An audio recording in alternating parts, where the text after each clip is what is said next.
Bonjour, bienvenue à ce 6e jour de la neuvaine pour nous préparer à la fête du Christ roi, grande fête. Nous lui demandons, Jésus, que je te connaisse intimement, toi mon roi, pour t'aimer et te suivre davantage.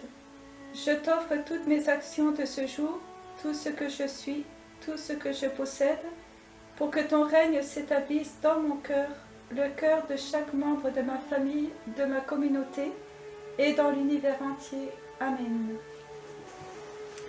En ce nouveau jour de cette neuvaine, coopérateurs et coopératrices paroissiaux du Christ roi, nous venons vous proposer de contempler Jésus, roi, berger et serviteur. Roi, berger et serviteur. Et comment il nous appelle à être à notre tour aussi avec lui, avec sa grâce, roi, berger et serviteur. Roi. Le seul moment où Jésus se laisse proclamer roi, c'est le jour des rameaux. Ce jour-là, les gens criaient « Hosanna, ô fils de David, béni soit le roi qui vient au nom du Seigneur, béni soit le règne qui vient. » Enfin, Jésus se laisse proclamer roi. Mais quel roi curieux! Il est monté sur un petit âne, humble, pauvre, entouré non pas d'une armée, mais de ses disciples.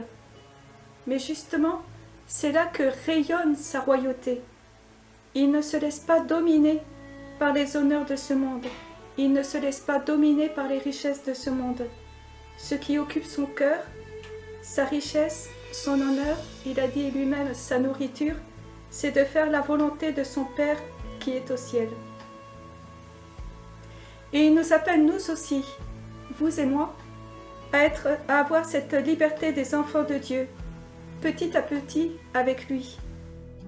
Et quelle est la volonté de notre Père qui est au ciel?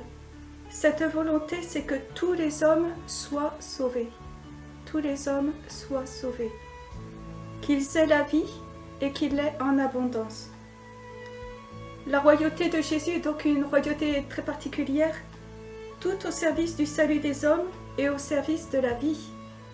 C'est pourquoi ce roi se fait berger pour chercher l'homme perdu et lui indiquer le chemin de la vie. Berger. Dans l'Ancien Testament, le Seigneur choisit des bergers pour être roi. Le roi Saul, le roi David étaient des bergers. Car ce qu'il demande au roi berger, c'est de guider son peuple et en prendre soin. Dans le Nouveau Testament, Jésus s'est présenté lui-même comme le bon berger. En Saint Jean, il nous dit « Je suis le bon berger. Je connais mes brebis et mes brebis me connaissent. Comme le Père me connaît et comme je connais le Père. Et je donne ma vie pour mes brebis. » Connaître, indiquer le chemin, Jésus est le chemin, prendre soin, donner sa vie. Voilà la mission du bon berger. Jésus, notre bon berger, nous connaît. Chacun me connaît, vous connaît. Ils connaissent toute votre histoire, ce que vous êtes en train de vivre en ce moment. Et il veut qu'à travers tout cela, nous ayons la vie, et la vie en abondance. Si nous le voulons, personne ne respecte notre liberté autant que lui. Si nous lui ouvrons la porte, si nous mettons en lui toute notre confiance, alors il vient et il nous donne un nouveau souffle. Il nous donne la force pour vivre avec amour ce que l'on a à vivre. Et alors oui, nous vivons vraiment. Quand nous vivons avec amour toutes les choses quotidiennes que nous avons à vivre. Et pour cela, il nous envoie son Esprit Saint. Mais aussi, il passe par beaucoup de personnes. Un proche, une personne à laquelle on ne s'attend pas, pour nous donner une parole qui nous encourage, un service dont nous avions besoin, ou nous remettre sur le bon chemin. Nous pouvons nous rappeler les bons bergers que nous avons eus tout au long de notre vie. Si vous et moi nous sommes ici aujourd'hui, nous préparons à sa fête du Christ roi, sûrement nous avons eu beaucoup de bergers qui nous ont aidés tout au long de notre vie, en passant par nos parents qui nous ont éduqués, Il y a eu telle personne qui m'a donné un bon conseil, qui a orienté ma vie, telle personne qui m'a rendu le goût de vivre alors que je l'avais perdu, telle personne m'a aidé à sortir d'une difficulté. Oui, ils ont été nombreux les bons bergers. Et moi aussi, je suis appelée à être bon berger pour les autres, à les connaître, à leur faire connaître Jésus et à prendre soin d'eux. J'ai trouvé une phrase très belle de la mère Teresa de Calcutta, qui je suis sûre qu'elle vous plaira aussi.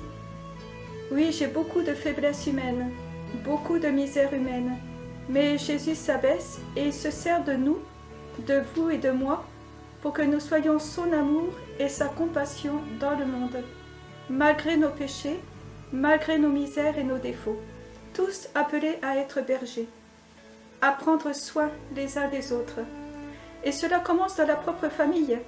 Les époux qui prennent soin des enfants, qui prennent soin l'un de l'autre, les membres d'une communauté aussi, qui prennent soin les uns des autres. Mais cela suppose déjà connaître l'autre, connaître ses besoins, connaître ce qu'il vit. Et le Saint-Père, dans Fratelli Tutti, la dernière encyclique qu'il nous a offert, au numéro 31, nous dit « Comme ce serait merveilleux, alors qu'on découvre de nouvelles planètes, de redécouvrir les besoins de nos frères et sœurs qui tournent en orbite autour de nous. Comme ce serait merveilleux, alors qu'on découvre de nouvelles planètes, de redécouvrir les besoins de nos frères et de nos sœurs qui tournent en orbite autour de nous. » Il y a la famille, mais il y a la famille plus élargie aussi. Téléphoner à un cousin dont on n'a pas de nouvelles, c'est prendre soin de lui aussi. Ou on a l'exemple aussi d'une tante qui a gardé les petits de ses neveux pour qu'eux-mêmes aient du temps l'un avec l'autre pour eux. Et puis il y a aussi ceux qui se préoccupent pour leurs voisins. Une dame amie, voisine, va régulièrement voir une dame âgée, seule, pas loin de sa maison. Elle échange quelques mots à distance avec elle et elle voit si elle a besoin de courses. Voilà, prendre soin les uns des autres, c'est être aussi les bons bergers les uns des autres. Vous voyez, prendre soin des autres, ça nous amène à servir. Et Jésus, lui, s'est fait serviteur. Toute sa vie, dans son atelier de charpentier, puis en guérissant, en multipliant les pains, il a servi, il a été disponible pour ceux qui avaient besoin de lui.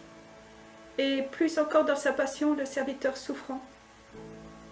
Et il nous a montré jusqu'où doit aller notre service. Le jeudi saint, il s'est mis aux pieds de chacun de ses disciples pour lui laver les pieds. Et il nous a dit, à nous aussi, « Si je vous ai lavé les pieds, moi le Seigneur et Maître, vous aussi, vous devez vous laver les pieds les uns les autres. Vous êtes heureux si vous agissez ainsi. Vous avez la vie si vous agissez ainsi. » Dans ma famille, dans une communauté, il y a 1000 façons de servir. Préparer le repas, mettre la table, sortir les poubelles.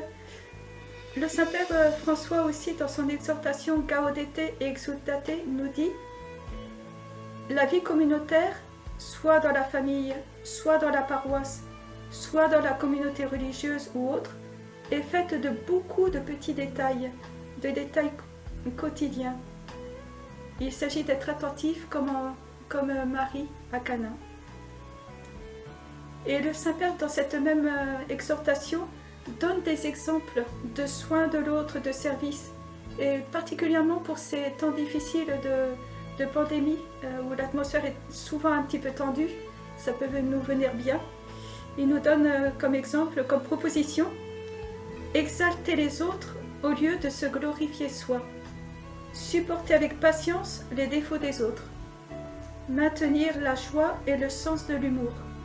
Mais ça peut être notre feuille de route pour aujourd'hui. Aussi, aujourd'hui, soyons avec Jésus, unis à lui, car seuls nous ne pouvons rien. Avec lui, soyons rois, libres, disponibles, pour pouvoir être bergers, indiquant le chemin qui est Jésus, ayant soin les uns des autres, et serviteurs, toujours en tenue de service. Bonne journée.